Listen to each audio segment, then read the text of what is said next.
बच्चों last lecture में हमने वेक्टर्स को जोड़ना सीखा था, हमने एडिशन ऑफ वेक्टर देखा था, ठीक है। तो चलिए काम करते हैं, 2 मिनट में हम उनको जल्दी से रिवाइज करते हैं, क्योंकि आज हमको ढेर सारे क्वेश्चंस करने हैं, है ना। तो वेक्टर्स के एडिशन के 2 रूल्स थी, triangle law of vector addition and parallelogram law of vector addition. Clear है। ट्रायंगल लॉ कहता है कि अगर आपके पास 2 वेक्टर्स हैं ए बी, बीच का एंगल थीटा, तो आप इन वेक्टर्स को पहले सेम ऑर्डर में सजा लें। इसका मतलब ये हुआ कि किसी एक के हेड पे दूसरे का टेल ले जाके रखें। अब आप बच्चों किसी के हेड पे किसी का टेल रख सकते हो, कोई दिक्कत नहीं है। लेकिन चलिए हमने बी को उठाया और लाके ए के हेड पे रखा, तो सिचुएशन कुछ ऐसा आएगा, ये रहा ए और ये रहा बी। बच्चों आप बी को ऐसे ला के रखेंगे, ठीक है, तो हमने ला के रखा यहाँ पे, सही है। अब ये वाला जो एंगल होगा थीटा होगा, एंड ऑब्वियसली यही थीटा ए और बी के बीच का एंगल है बच्चों। अब सुनो, पहले वाले वेक्टर के टेल को दूसरे वाले वेक्टर के हेड से मिला देना, तो जो वेक्टर आपको मिलेगा उसको हम कहते हैं रिजल्टेंट वेक्टर, और यही होता है इन दोनों वेक्टर्स का एडिशन। क्लियर है बच्चों। ऑब्वियसली 2 वेक्टर्स को जोड़ने पे हमको एक वेक्टर ही मिलना चाहिए। क्लियर है। चलिए आगे बढ़ते हैं, हम आते हैं पैरेललोग्राम लॉ की तरफ। पैरेललोग्राम लॉ कहता है कि आप 2 वेक्टर्स को कुछ इस तरीके से रखें कि उनके टेल एक जगह हो। तो चलिए, ये रहा वेक्टर ए, ये रहा वेक्टर बी, और दोनों के टेल एक जगह है, दोनों के बीच का एंगल आपको थीटा भी दिख रहा है। तो ये कहता है कि आपको इन दोनों वेक्टर्स को 2 साइड्स मानते हुए एक पैरेललोग्राम ड्रॉ करना है, ठीक है। तो हमने ए के पैरेलल ये लाइन खींचा, बी के पैरेलल ये लाइन खींचा, और इन दोनों के कॉमन पॉइंट से होके गुजरने वाला, या यूं कहें तो इन दोनों का टेल जहां पे था वहां से होके गुजरने वाला जो डायगोनल होगा वही डायगोनल रिजल्टेंट वेक्टर होगा। बात समझ में आई। तो लॉज को अप्लाई करने का तरीका भले ही अलग अलग है, इसको थोड़ा दूसरे तरीके से अप्लाई करते हैं, तो इसको दूसरे तरीके से अप्लाई करते हैं, लेकिन दोनों रिजल्ट सेम देता है। कैसे बच्चों। तो अगर मान लें कि हम इसी क्वेश्चन को, है ना, ट्रायंगल लॉ ऑफ एडिशन से सॉल्व कर रहे होते, तो हम क्या करते हैं, हम इस बी को उठा के ला के यहाँ पे रख देते, तो ये होता ए, ये होता बी, है ना बच्चों, और ये रिजल्टेंट होता, और अभी भी तो यही रिजल्टेंट है ना, ठीक है। तो हम ये वाला लॉ इस्तेमाल करें कि ये वाला लॉ इस्तेमाल करें, ये सिचुएशन पर डिपेंड करता है। कभी कभी ये यूज़ करना ज़्यादा कन्वीनियंट होता है, तो कभी कभी ये यूज करना ज़्यादा आसान होता है ना बच्चों। तो घबराएं नहीं, दोनों बहुत ही सिंपल से रूल्स हैं, और आप इनको याद रखें, ठीक है। अब ध्यान से देखें, ये जो वेक्टर ए है इसका मैग्नीट्यूड है ए। अगर मैं मैग्नीट्यूड की बात करूं तो इसके मैग्नीट्यूड को हम ए लिख सकते हैं। वेक्टर बी के मैग्नीट्यूड को बच्चों हम ऐसे बी लिख सकते हैं। तो रिजल्टेंट का मैग्नीट्यूड कितना होगा, इसके लिए हमने एक डेरिवेशन किया था और आंसर आया था √a² + b² + 2ab cos theta, है ना। अब ध्यान से देखें, अगर ये रिजल्टेंट एक वेक्टर है तो इसका डायरेक्शन भी तो होगा, और बच्चों हम डायरेक्शन जो है ना वो एंगल्स से दिखाते हैं, ठीक है। तो चलिए इसका डायरेक्शन चेक करते हैं। मान लें कि ये वेक्टर ए के साथ अल्फा एंगल सबटेंड करता है, तो tan अल्फा हमने लास्ट क्लास में प्रूव किया था इसको। tan अल्फा के लिए आप b sin थीटा लिखेंगे, है ना बच्चों। अगर a के साथ एंगल निकाल रहे हैं तो आप यहाँ पे b लिखते हैं, ठीक है। तो b sin theta upon a + b cos theta, आप जैसे भी याद रखें, लेकिन आपको याद रहना चाहिए, है ना। बहुत सारे क्वेश्चंस में इनका प्रैक्टिकल एप्लीकेशन मिलता है हमको। आई बात समझ में। अब देखें tan बीटा, अब बीटा तो b के साथ वाला एंगल है, जैसे ये रहा रिजल्टेंट और ये रहा वेक्टर b, दोनों का हेड एक जगह है ना बच्चों। और जब हेड एक जगह है तो जो छोटा वाला एंगल होता है वही इन दोनों वेक्टर्स के बीच का एंगल होगा, ठीक है। तो अगर हमको रिजल्टेंट का b के साथ एंगल देखना है तो हम यहाँ a लिखते हैं, सही है। a के साथ एंगल देखना होता था तो b लिखते थे, b के साथ एंगल देखना है तो हम यहाँ पे a लिखेंगे, a sin theta upon b + a cos theta. Clear है बच्चों। चलिए उसके बाद हमने 3 केसेस देखी थी कि क्या हो अगर दोनों वेक्टर्स सेम डायरेक्शन में हो। लाइक वेक्टर्स हों, यानी दोनों के बीच का एंगल 0 डिग्री, तो आप यहाँ पे 0 डाल के देख लेंगे, है ना। जो आंसर आएगा वो आएगा a प्लस बी, और इस केस में रिजल्टेंट सबसे मैक्सिमम होता है। जैसे मान लें कि आपके पास दो फोर्सेज हैं 10 न्यूटन और 20 न्यूटन, दोनों सेम डायरेक्शन में हैं, तो रिजल्टेंट फोर्स के लिए हम दोनों को सीधा सीधा ऐड कर देंगे, यानी 10 plus 20 is equal to 30 newton, और ये 30 न्यूटन मैक्सिमम रिजल्टेंट है। यानी आप 10 न्यूटन और 20 न्यूटन का फोर्स लगा के ज़्यादा से ज़्यादा 30 न्यूटन का रिजल्टेंट प्राप्त कर सकते हैं। समझ रहे हैं? चलिए आगे बढ़ते हैं। क्या हो अगर दो वेक्टर्स परपेंडिकुलर हों? ठीक है, तो चलिए हम पैरेललोग्राम लॉ ऑफ एडिशन देख लेते हैं, क्योंकि इसमें हमको एक दूसरा फिगर बनाने की जरूरत नहीं होती है। जैसे ट्रायंगल लॉ में तो दो फिगर बनाना पड़ा ना, लेकिन पैरेललोग्राम में एक ही फिगर में सब कुछ क्लियर था। सही है। तो हमने जब एक पैरेललोग्राम ड्रॉ किया तो एक्चुअली वो एक रेक्टेंगल मिला हमको, एक आयत मिला, और ऑब्वियसली यही होगा रिजल्टेंट। तो बच्चों यहाँ तो ज्योमेट्री से ही क्लियर है कि अगर ये वाला लेंथ a है, ये वाला लेंथ b है, तो ये वाला लेंथ पाइथागोरस थ्योरम से √a² प्लस b², या फिर आप यहाँ पे 90 डिग्री रख दें तो cos 90 0 होता है, ये टर्म 0 हो जाएगा, r is equal to √a² plus b²। Clear है? ये सही है। यहाँ पे आते हैं, दो वेक्टर्स अगर ऑपोजिट डायरेक्शन में हो, यानी उनके बीच का एंगल 180 डिग्री हो, यानी कि ये दोनों अनलाइक वेक्टर्स हों, इस केस में बच्चों रिजल्टेंट सबसे मिनिमम होता है। और कितना होता है? तो यहाँ आपने दोनों वेक्टर्स के मैग्नीट्यूड्स को ऐड किया था, आप यहाँ पे बड़े वाले में से छोटे वाले के मैग्नीट्यूड को सब्ट्रैक्ट कर देंगे। जैसे इधर 20 न्यूटन, इधर 10 न्यूटन, तो रिजल्टेंट आएगा 20 minus 10 is equals to 10 newton इस डायरेक्शन में। बात समझ में आई बच्चों? तो चलिए अब हम कुछ क्वेश्चंस करेंगे ऑब्वियसली, और जैसे ही यहाँ पे क्वेश्चन फ्लैश होगा आप तुरंत वीडियो को पॉज करेंगे और पहले आप खुद से ट्राई करेंगे। क्लियर है? उसके बाद आप मेरे साथ आएंगे। तो बच्चों शुरू करें फिर। बच्चों इस क्वेश्चन में एक ब्लॉक के ऊपर दो फोर्सेस लग रही हैं, इस डायरेक्शन में 10 न्यूटन, इस डायरेक्शन में 5 न्यूटन, और दोनों के बीच का एंगल 60 डिग्री है, जो हमको साफ साफ दिख रहा है। और आपसे पूछता है कि रिजल्टेंट फोर्स कितना होगा एंड किस डायरेक्शन में होगा। तो एक काम करते हैं, सबसे पहले हम थोड़ा सा ज्योमेट्री से ड्रॉ करके ये फील कर लें कि रिजल्टेंट आएगा कितना। ठीक है बच्चों? तो चलिए देखते हैं।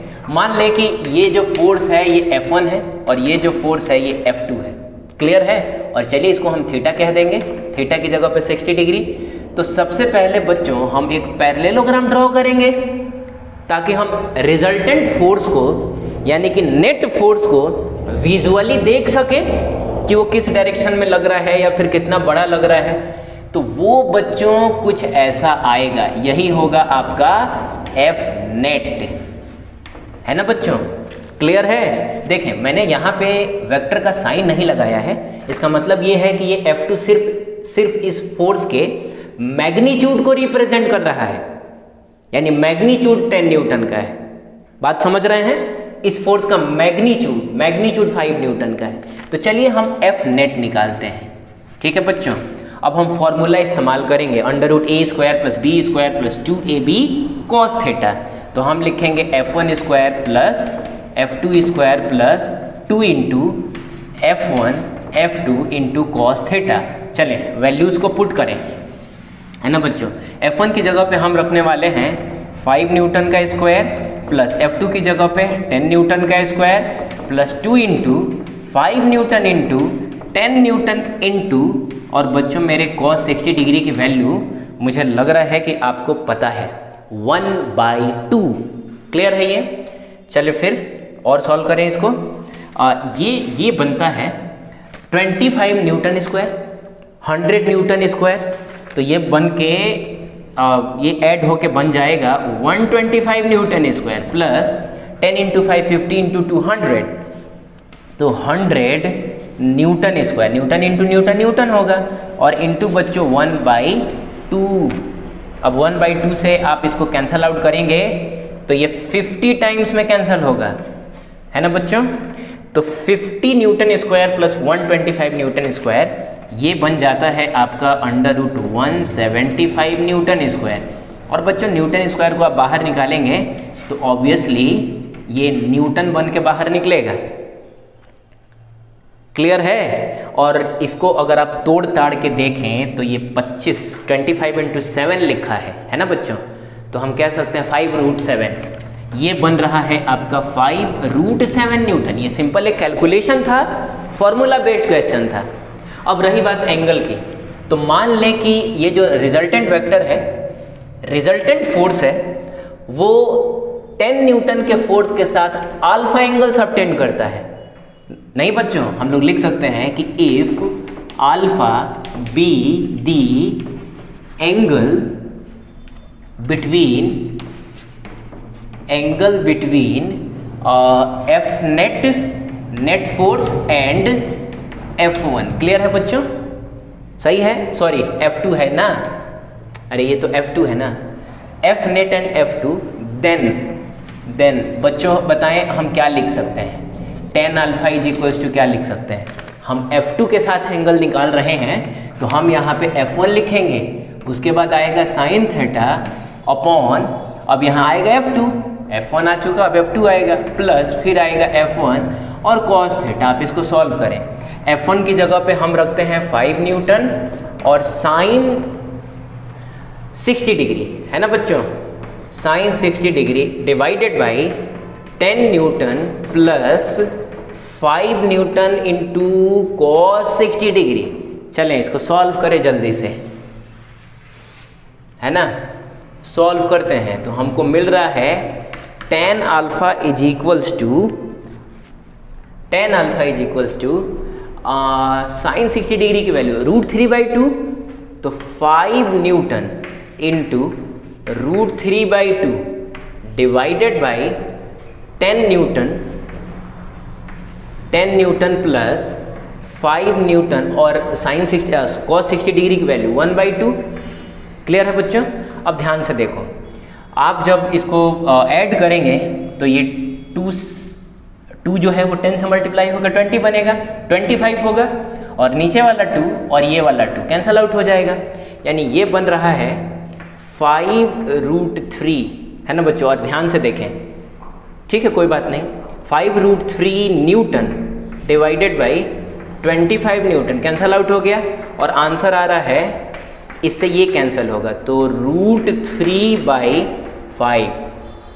बच्चों tan alpha is equals to मिला आपको √3/5, लेकिन आपको तो अल्फा निकालना था ना, तो आप इस tan को इधर लेके जाएं, तो जब आप tan को इधर लेके जाएंगे तो ये बनता है tan इनवर्स। ठीक है बच्चों, ये रूल होता है, ये तरीका होता है, जब भी आप tan को, साइन को, कॉस को इधर लेके जाएंगे तो आप यहाँ पे इनवर्स लिखेंगे, tan इनवर्स, और ये बन जाता है √3/2। लिखने का तरीका कुछ ऐसे होता है। इस तरीके से हमने मैग्नीट्यूड भी निकाल लिया बच्चों 5√7 न्यूटन, और हमने एंगल भी निकाल लिया कि 10 न्यूटन के फोर्स से वो कितना एंगल सबटेंड कर रहा है। इज इट क्लियर बच्चों? आगे बढ़े फिर। ये क्वेश्चन कहता है कि 2 forces F1 and F2 are acting at right angles to each other, find their resultant. तो बच्चों आपके पास 2 फोर्सेस हैं, ये है आपका F1, है ना, और ये है आपका F2, और दोनों राइट एंगल पे है, यानी कि 90 डिग्री पे है। तो हमसे इनका रिजल्टेंट पूछ रहा है ना बच्चों? तो क्या है कि हम इसको 2 तरीके से सॉल्व कर सकते हैं, ठीक है? एक तो ज्योमेट्रिकली, यानी फोटो बना के सॉल्व हो जाएगा, और एक अलजेब्रिकली, यानी कि फॉर्मूला पुट करके, फॉर्मूले में वैल्यूज को पुट करके भी बनेगा ये, ठीक है? तो इस केस में बच्चों theta is equal to 90 degree है। क्लियर है? तो सबसे पहले ज्योमेट्रिकली सॉल्व करते हैं। हम जानते हैं कि यही होगा रिजल्टेंट वेक्टर, यानी कि F नेट, है ना बच्चों? तो F नेट का अगर किसी ने आपसे मैग्नीट्यूड पूछा तो यहाँ पाइथागोरस थ्योरम से हम कह सकते हैं कि √F1² प्लस F2², और अगर ये वाला एंगल अल्फा है तो हमको साफ साफ दिख रहा है कि tan alpha is equals to this divided by this. बच्चों क्लियर है? कैसे बताएं? tan alpha is equals to perpendicular by base होता है, तो इस अल्फा के लिए ये रहा परपेंडिकुलर और ये रहा बेस। बच्चों आपका ट्रिगोनोमेट्री क्लियर होना चाहिए, अगर क्लियर नहीं है तो जाकर ट्रिगोनोमेट्री के जितने भी लेक्चर्स पढ़े हुए हैं जो मैंने बहुत पहले ही पोस्ट कर रखे हैं, ठीक है, तो एक बार जाकर उनको ज़रूर देख लें। tan alpha is equals to perpendicular by base, perpendicular की जगह पे F2 आएगा।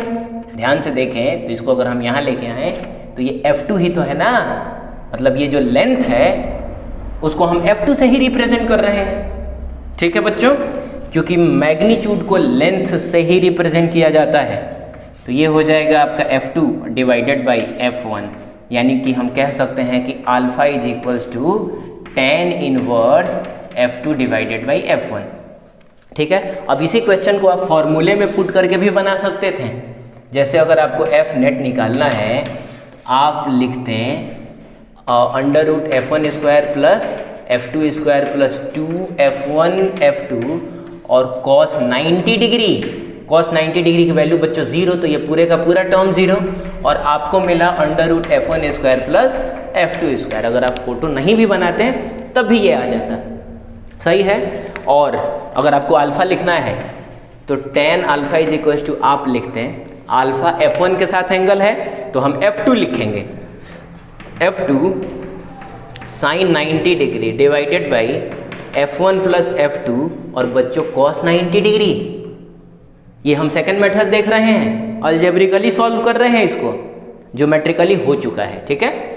अब बताएं F2 साइन 90 की वैल्यू 1 होती है, तो ये आ गया आपका 1 डिवाइडेड बाई F1 और प्लस F2, है ना बच्चों, और cos 90 की वैल्यू 0 होती है, जानते हैं आप। तो जैसे ही आप 0 से मल्टीप्लाई करेंगे तो ये पूरा का पूरा ये जो टर्म है वो तो 0 हो गया, तो ऊपर में बचा F2 और नीचे में बचा F1। आप बताएं tan alpha is equals to F2 by F1 आया कि नहीं, और यहाँ भी तो वही आया था, तो हमको मिला alpha is equals to tan inverse F2 divided by F1, है ना बच्चों। तो फोटो बना के सॉल्व करना हमेशा से ही एक स्मार्ट तरीका रहता है, ज्योमेट्रिकली सॉल्व करना हमेशा से ही एक अच्छा तरीका माना जाएगा, क्लियर है। क्योंकि उसमें देखो एक तो वो थोड़ा सा लेंदी दिख रहा है और इसमें हमको एकदम प्रैक्टिकली फील हो रहा है, ठीक है, कि वेक्टर किस डायरेक्शन में है और वेक्टर का मैग्नीट्यूड कितना है ना बच्चों। बच्चों ये क्वेश्चन कहता है कि the angle theta between direction of forces A and B is 90 degree where A is equal to 9 dyne and B is equal to 3√3 dyne. यानी आपके पास दो फोर्सेस हैं A और B, दोनों एक दूसरे के परपेंडिकुलर हैं।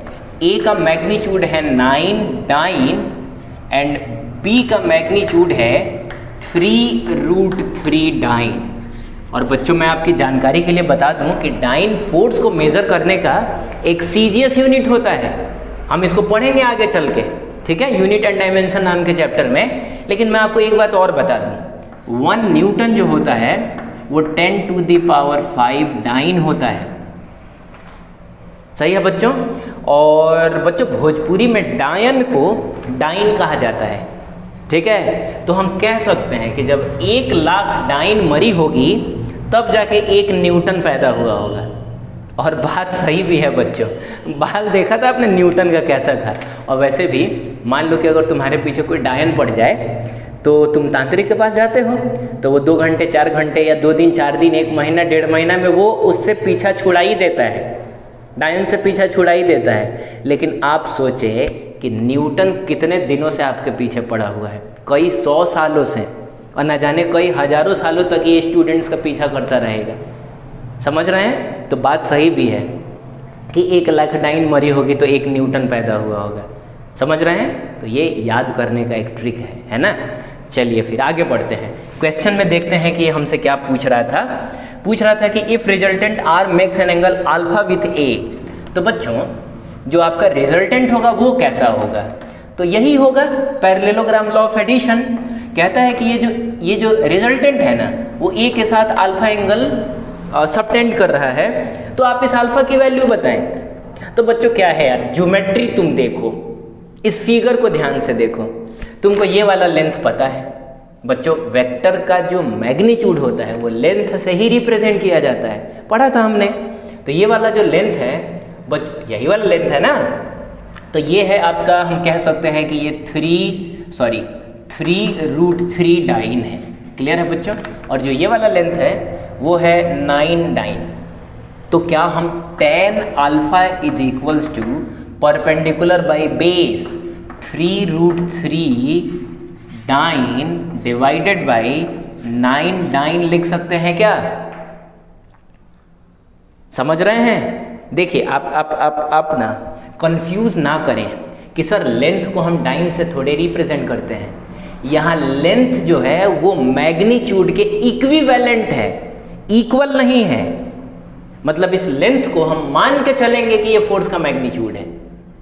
ठीक है, सही है। तो चलिए कोई बात नहीं, डाइन से डाइन आपका कैंसिल हुआ और इससे ये 3 बार में और इससे ये √3 बार में। इसका मतलब ये हुआ बच्चों कि tan alpha is equal to 1/√3 आया, है ना बच्चों। अब देखो क्या है कि हम जानते हैं कि अल्फा की जगह पे अगर हम 30 डिग्री रख दें, सही है बच्चों, तो tan 30 डिग्री 1/√3 होता है।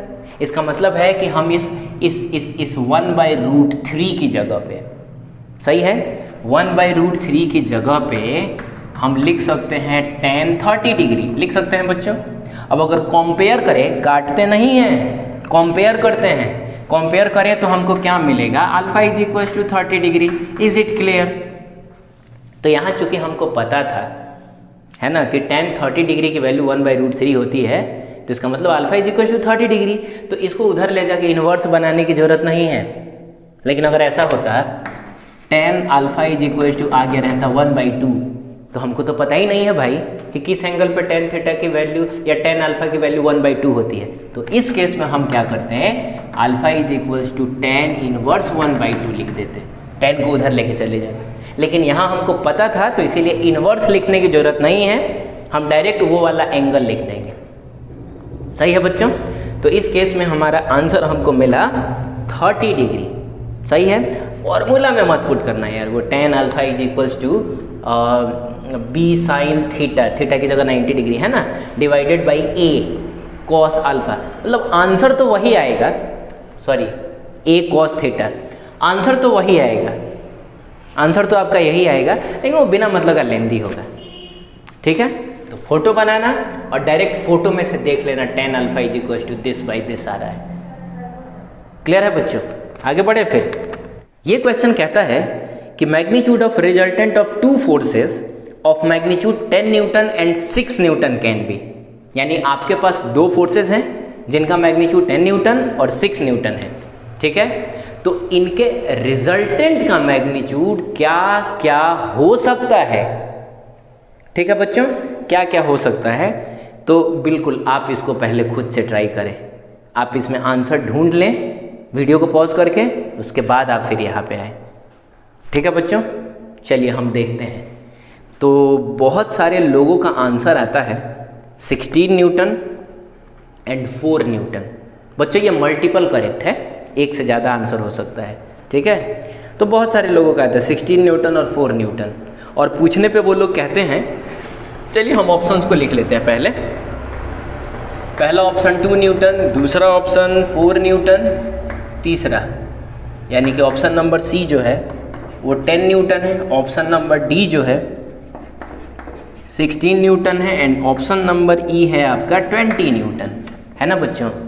तो बहुत सारे लोग कहते हैं कि सर 4 न्यूटन और 16 न्यूटन आंसर होगा। क्यों भाई? क्योंकि जब आप फोर्सेस को सेम डायरेक्शन में, जैसे 6 न्यूटन और 10 न्यूटन के फोर्स को सेम डायरेक्शन में लगाएं, आंसर 16 न्यूटन आएगा, और ये मैक्सिमम रिजल्टेंट है, इससे ज़्यादा रिजल्टेंट हो ही नहीं सकता है। तो बच्चों ये वाला तो वैसे ही गलत हो गया। 10 न्यूटन और 6 न्यूटन का मैक्सिमम रिजल्टेंट 16 न्यूटन होगा, और कब? जब दोनों को आपने सेम डायरेक्शन में अप्लाई किया है, तो ये तो वैसे ही कैंसल आउट हो गया, है ना। तो 16 न्यूटन तो आ गया ना, कब आ गया? जब आप theta is equals to 0 degree रखते हैं, दोनों फोर्सेस जो है वो सेम डायरेक्शन में है। 4 न्यूटन कब आएगा भाई? तो जब हमने इधर रखा 10 न्यूटन और इधर रखा 6 न्यूटन, तो जो रिजल्टेंट आएगा इस डायरेक्शन में 4 न्यूटन आएगा। आप इसमें से इसको माइनस कर लें, है ना बच्चों। तो ये हो गया, और ये सबसे मिनिमम होता है, इससे कम रिजल्टेंट आपको मिल ही नहीं सकता है। इसका मतलब हुआ कि ये वाला कैंसर खत्म हो गया। अब सवाल है कि ये बच रहा है, इसके बारे में क्या कहते हैं आप? बहुत सारे लोग इसको छोड़ देते हैं, लेकिन बच्चों ये भी सही आंसर है, अब मैं बताता हूँ कैसे। एक बार फिर से हम आते हैं, मान लें कि ये 10 न्यूटन है और मान लें कि ये 6 न्यूटन है, तो ऑब्वियसली जो रिजल्टेंट होगा वो ये होगा बच्चों, पहले वाले वेक्टर के टेल को दूसरे वाले वेक्टर के हेड से मिला दिया हमने, तो हो गया 16 न्यूटन, ये है ना बच्चों।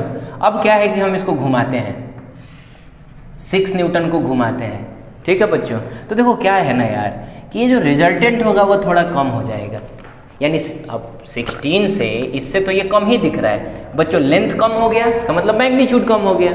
तो आपको क्या लगता है 16 से कुछ कम हुआ होगा, जैसे मान लें कि हमने घुमाना शुरू किया, ठीक है, तो 16 से 15 हुआ होगा, 15 से 14, 13.5, इस तरीके से हो सकता है कि ये कुछ 12 टाइप का हो बच्चों, लगातार कम होगा ना। अब जैसे जैसे इसको घुमाएंगे, जैसे मान लीजिए कि आपने यहाँ रखा तो ये रहा रिजल्टेंट, आपने और घुमा दिया तो ये रहा, आपने और घुमा दिया तो ये रहा, आपने और घुमा दिया तो ये रहा, देख रहे हैं लगातार रिजल्टेंट कम हो रहा है ना, समझ रहे हैं। तो 16 न्यूटन था, फिर 15 होगा, 14 होगा, 13 होगा, 12 होगा, 11 होगा, 10 होगा, इस तरीके से करते करते जब हम यहाँ चले जाएंगे बच्चों, तब हमारा रिजल्टेंट हमको मिलेगा 4। ये देखें, ये था 10, ये था 6, तो ये 4 है। आप समझ रहे हैं, यानी 16 और 4 तो होगा ही, लेकिन बीच वाले सारे आंसर्स भी होंगे, है ना बच्चों। हम कहते हैं, हमने देखा था लास्ट क्लास में, हमने देखा था कि वेक्टर ए और वेक्टर बी का जो मैग्नीट्यूड होता है वो ज़्यादा से ज़्यादा a प्लस बी हो सकता है, कम से कम a माइनस बी हो सकता है, लेकिन बच्चों बीच वाली चीज़ें तो होंगी ना। आप समझ रहे हैं, किसी एंगल पे होगा लेकिन ये भी होगा।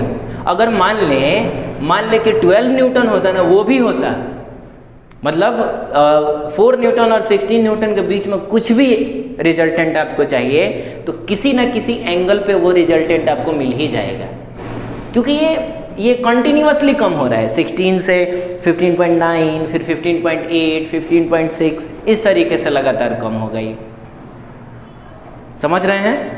तो ज़्यादा से ज़्यादा इतना, कम से कम इतना, बीच वाले भी सारे होंगे। तो बीच में आ रहा है ये 10 न्यूटन, ये भी होगा, ठीक है। किस एंगल पे होगा ये हमको नहीं पता है, लेकिन ये होगा जरूर, ये हो जरूर सकता है, समझ रहे हैं। चलिए फिर आगे बढ़ते हैं, नेक्स्ट क्वेश्चन देखते हैं। तो नेक्स्ट क्वेश्चन कहता है आपसे कि when 2 vectors a and b are added the magnitude of the resultant of vector is always. माने 2 वेक्टर है आपके पास a और b, है ना बच्चों। जब हम इनको ऐड करते हैं, जोड़ते हैं, तो जो इनका मैग्नीट्यूड है, देखो वो क्या क्या हो, मतलब वो हमेशा होगा, पहला बार greater than a plus B. बच्चों मैग्नीट्यूड कभी भी a प्लस बी से ज़्यादा होगा क्या? नहीं, कम हो सकता है, ज़्यादा नहीं। लेस देन और equal to a plus b, ये बिल्कुल सही है। Magnitude of resultant of vectors a plus b जो है वो हमेशा छोटा या बराबर होगा a प्लस बी के, तो ये सही है। Less than a plus B, अब equal to a plus B. तो बच्चों क्या है कि अब कहने का मतलब है कि C भी सही है, D भी सही है, लेकिन C और D दोनों को मिला के B कहा गया है। तो ऑब्वियसली अगर एक ऑप्शन टिक करना रहेगा तो हम B को ही टिक करेंगे, क्योंकि B वाले में C भी है और D भी है। अब बात समझ रहे हैं? तो इस तरीके से जो हमारा आंसर होगा वो B हो जाएगा। तो बच्चों आगे बढ़े फिर।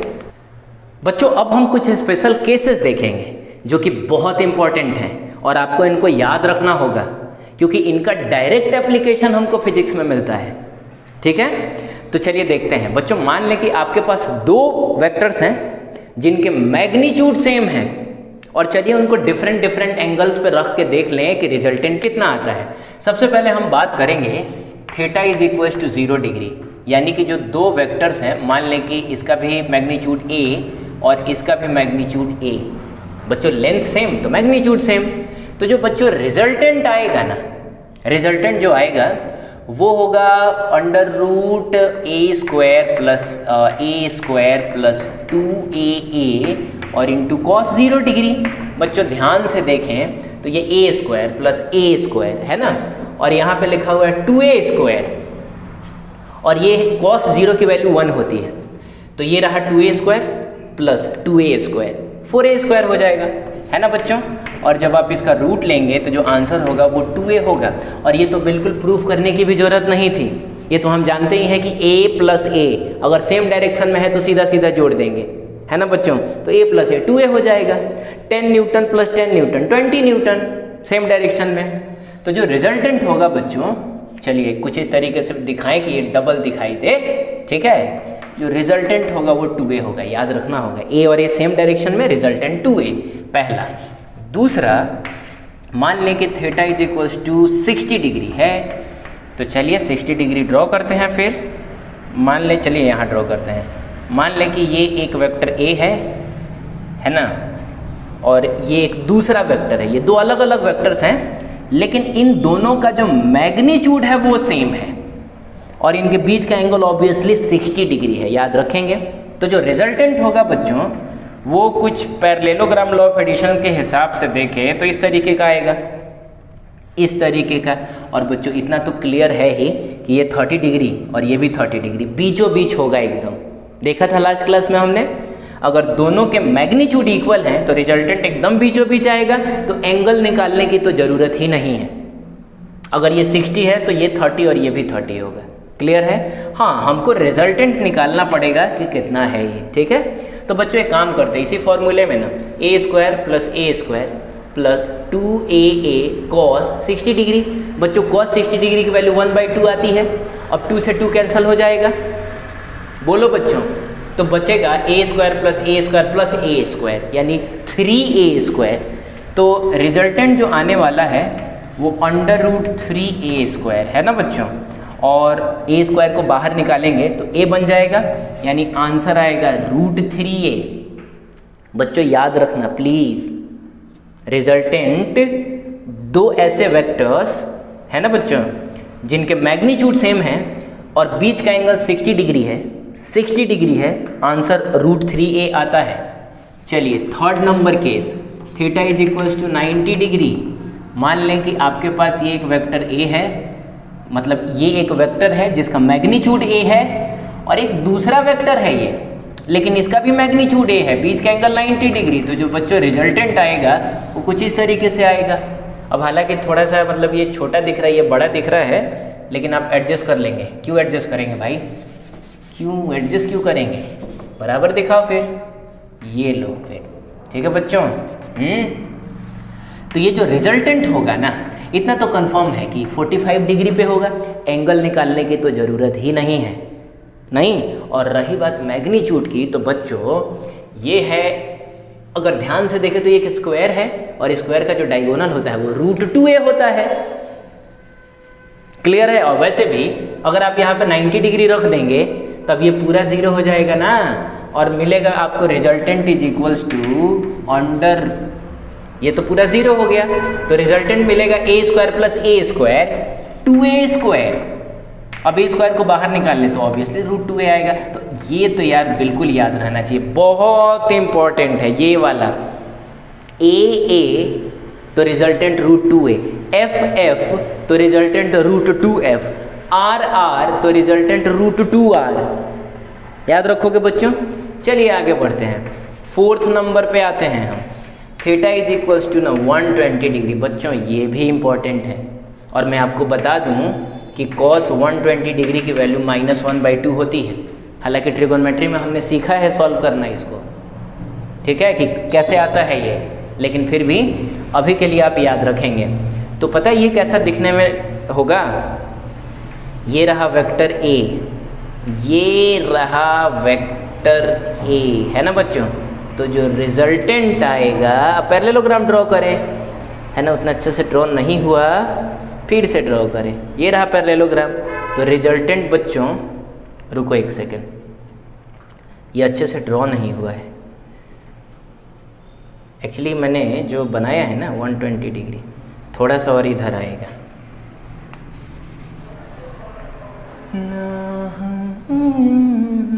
ठीक है बच्चों, 120 डिग्री सही है। तो ये कुछ होगा इस तरीके से, जो भी है हटाओ। अब इतना तो यार कंफर्म है कि अगर ये a है और ये a है तो रिजल्टेंट एकदम बीचों बीच होगा, यानी ये होगा 60 डिग्री और ये भी होगा 60 डिग्री, कंफर्म है। और रही बात रिजल्टेंट के मैग्नीट्यूड की, तो एक काम करते हैं, यहाँ 120 डिग्री रखते हैं, तो cos 120 डिग्री -1/2 बोलें तो माइनस साइन आ गया यहाँ पे, और 2 से 2 कैंसिल हो गया, तो a² + a² -a², आप पुट करके देख लेंगे बच्चों प्लीज, -a², तो a² -a² cancel out, √a² ही तो बचा, यानी जो रिजल्टेंट है वो बच रहा है √a², मतलब आंसर A, यानी रिजल्टेंट भी उतना ही आएगा जितना इनमें से किसी भी एक वेक्टर का मैग्नीट्यूड है। अगर इस वेक्टर का मैग्नीट्यूड A है, इस वेक्टर का मैग्नीट्यूड A है, तो रिजल्टेंट का मैग्नीट्यूड भी A ही आएगा, अगर दोनों के बीच का एंगल 120 डिग्री है तो बच्चों ये भी याद रखने वाली बात है, बिल्कुल याद रखने वाली बात है। पूछा भी जाता है कि दो वेक्टर्स जिनके मैग्नीट्यूड्स सेम हैं उनको हम किस एंगल पे रखें कि उनके रिजल्टेंट का मैग्नीट्यूड भी उनके मैग्नीट्यूड के ही बराबर आ जाए, तो 120 डिग्री पे रखें। याद रखोगे बच्चों? चलो फिर आगे बढ़ते हैं, है ना। और सबसे लास्ट वाला केस देखते हैं, theta is equals to 180 degree, है ना बच्चों। तो देखो ये रहा तुम्हारा A और ये रहा तुम्हारा A, तो बच्चों देख के ही पता चल रहा है रिजल्टेंट 0 आएगा। अरे भाई 10 न्यूटन इधर भी, 10 न्यूटन इधर भी, रिजल्टेंट 0 आएगा ना। और वैसे भी आप यहाँ पे 180 रख लें, आपको पता होना चाहिए कि cos 180 डिग्री की वैल्यू होती है -1। तो ये देखें क्या होता है, a² + a², 2a², और जब यहाँ आप -1 रखेंगे तो ये बन जाएगा -2a², तो 2a² - 2a² 0, और आंसर भी आपका मिलता है 0। तो ये कुछ 5 केसेस आपको बिल्कुल याद रहनी चाहिए। 0 डिग्री पे 2a, 60 डिग्री पे √3a, 90 डिग्री पे √2a, 120 डिग्री पे a, और 180 डिग्री पे 0। सही है। अच्छा, पता है इसमें एक पैटर्न देखने को मिल रहा है, मैं बताता हूँ। ये लिखा हुआ है √4a, ध्यान से देखें, √4 का आंसर 2 होता है, √4a, √3a, √2a, √1a, √0a। देखा है, 4 से लेके लगातार हम 0 तक चले हैं। लेकिन आप ऐसे याद नहीं रखेंगे, आपके तो बिल्कुल जहन में ये पूरा डेटा होना चाहिए कि 90 डिग्री पे कितना, 60 डिग्री पे कितना, 180 डिग्री पे कितना। क्लियर है। और ये बहुत आसान भी है। 12th क्लास में बहुत खतरनाक एप्लीकेशन जब आप कूलम्स लॉ पढ़ रहे होंगे उस समय मिलता है इसका। अगर आपको ये याद है बहुत टाइम बच जाएगा। आगे बढ़े बच्चों। फिर बच्चों इस क्वेश्चन में आपको 3 वेक्टर्स दिए गए हैं, OA, OB एंड OC। तीनों के मैग्नीट्यूड सेम है, RR एंड R, है ना। और आपसे रिजल्टेंट पूछा जा रहा है। तो बच्चों क्या है कि सबसे पहले हम किसी 2 वेक्टर को ऐड करेंगे और जो आंसर मिलेगा उसमें हम तीसरे को ऐड करेंगे। यही करना होगा हमको। जैसे मान लें कि आपको कोई स्केलर भी दिया रहे 3 + 5 + 7, तो आप करते क्या है, कैसे ऐड करते हैं इसको? पहले किसी 2 को ऐड करते हैं। तो जैसे 3 + 5 8 और +7 15, या फिर आपको मन करता है ऐसे भी कर सकते हैं 3 + 7 10 और उसमें फिर 5 को ऐड कर ले, 15 हो जाएगा। सही है। तो मुझे तो लग रहा है कि यही ज़्यादा आसान था। 7 और 3 10 और 10 में 5 15। ठीक है बच्चों। तो वैसे ही हम ढूंढते हैं कि किन 2 वेक्टर्स को ऐड करना हमारे लिए ज़्यादा आसान है। तो बच्चों आप बताएं, क्या इसको और इसको ऐड करना आसान है आपके लिए? नहीं, बहुत मुश्किल है। मतलब मैं क्या बताऊं कि इनका जो रिजल्टेंट आएगा वो कुछ इस तरीके का आएगा, और ये जो एंगल होगा ना इसके रिजल्टेंट और इसके बीच का वो 22.5 डिग्री होगा। अब फिर इसको इससे ऐड करना कितना मुश्किल होगा बच्चों, है ना। तो इसीलिए हम पहले इसको और इसको ऐड नहीं करेंगे, हम पहले इसको और इसको भी ऐड नहीं करेंगे। हम पहले ऐड करेंगे बच्चों, किसको ऐड करेंगे बताएं? हम इसको और इसको ऐड करेंगे, क्योंकि अभी अभी हमने देखा था कि एक वेक्टर जिसका मैग्नीट्यूड A है, दूसरा वेक्टर जिसका मैग्नीट्यूड A है, और अगर वो दोनों 90 डिग्री पे हैं तो उनका रिजल्टेंट बीचों बीच आता है √2a। मतलब एकदम मुंह जबानी आप बता सकते हैं इसको। ठीक है बच्चों, चलिए ऐड करते हैं जल्दी से इन दोनों का सम लेते हैं, इन दोनों का। ठीक है। तो वो किधर आएगा बच्चों? बीचों बीच आएगा एकदम, यानी इसी 45 डिग्री पे। तो चले एक नया फोटो बनाते हैं हम इसके लिए, और ये रहा हमारा, है ना बच्चों, हैं। अब तो ये दोनों खत्म हो चुके हैं ना, हमने तो इन दोनों को जोड़ दिया है। तो जोड़ने पे रिजल्टेंट इस डायरेक्शन में आया, तो यही है आपका वेक्टर ओ ए प्लस वेक्टर ओ सी, यही है ना।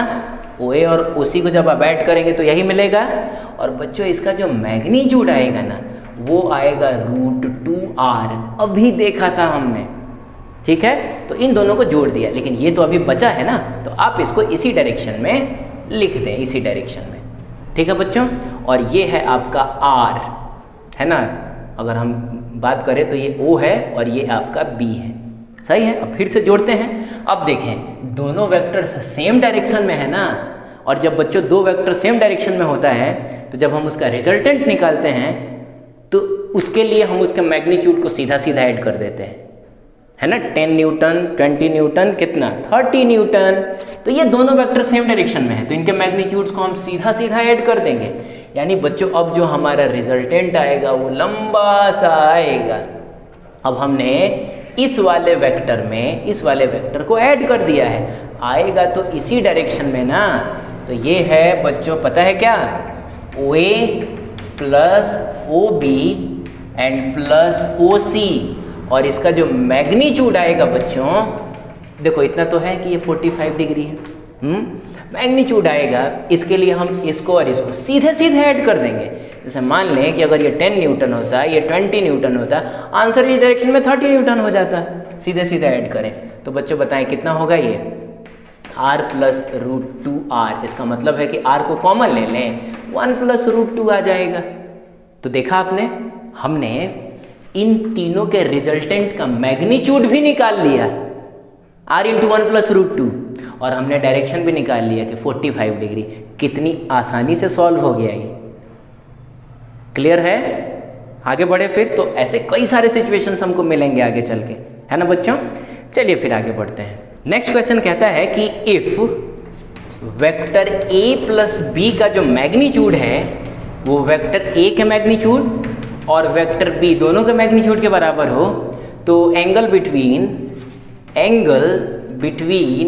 एंड b कितना होगा। बच्चों अभी अभी देखा है हमने कि दो वेक्टर्स जिनका मैग्नीट्यूड सेम हो, याद है, और रिजल्टेंट का मैग्नीट्यूड भी इन्हीं के बराबर आ जाए, तो इस केस में दोनों वेक्टर्स को आपको 120 डिग्री पे रखना होता है।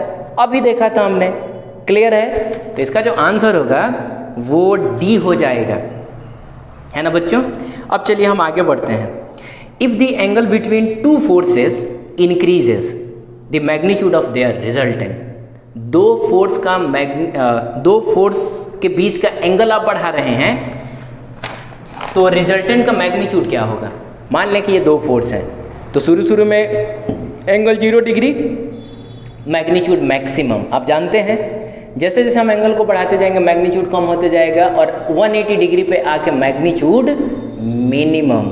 और बच्चों वेक्टर्स के बीच का एंगल 180 डिग्री से ज़्यादा होता ही नहीं है, तो बस हो गया कि जैसे जैसे हम एंगल को बढ़ाते जाएंगे वैसे वैसे मैग्नीट्यूड कम होता जाएगा।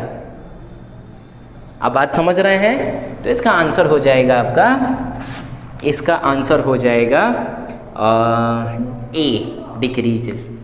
ठीक है बच्चों। चलिए फिर बच्चों, अब हम नेक्स्ट क्लास में जब मिलेंगे तो हम देखेंगे कि अगर 2 से ज़्यादा वेक्टर्स हो, 3, 4, 5, 6 वेक्टर्स हों, तो हम उनको कैसे ऐड करते हैं। ठीक है, तो उसका एक सिंपल सा रूल होता है, उसको सीखेंगे, और फिर हम देखेंगे कि वेक्टर्स को हम सब्ट्रैक्ट कैसे करते हैं। क्लियर है बच्चों।